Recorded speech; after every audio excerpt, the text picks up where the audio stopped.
Google maxi multa UE da 2,95 miliardi per abuso di posizione dominante. Trump attacca Bruxelles. Bruxelles, 5 settembre 2025. La Commissione europea ha inflitto a Google una delle sanzioni più pesanti mai comminate a una big tech.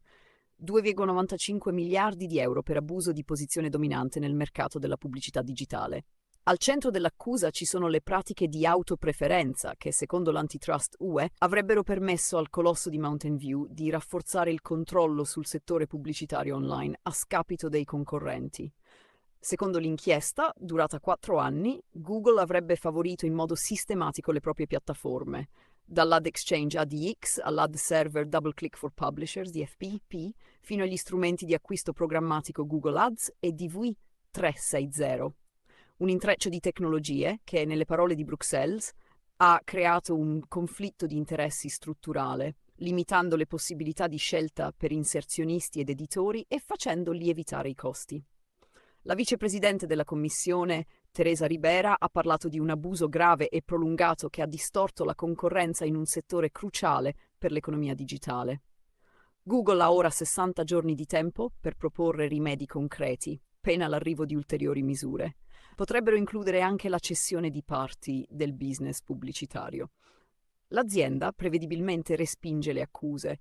In una nota ha definito la decisione sbagliata e ingiustificata, annunciando ricorso e avvertendo che le conseguenze della sanzione potrebbero ripercuotersi su migliaia di aziende europee che usano quotidianamente i suoi strumenti pubblicitari.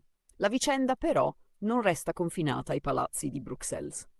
Da Washington è arrivata una dura reazione del presidente Donald Trump, che ha bollato la multa come un attacco politico contro le imprese americane e ha minacciato di rispondere con nuovi dazi contro l'UAP.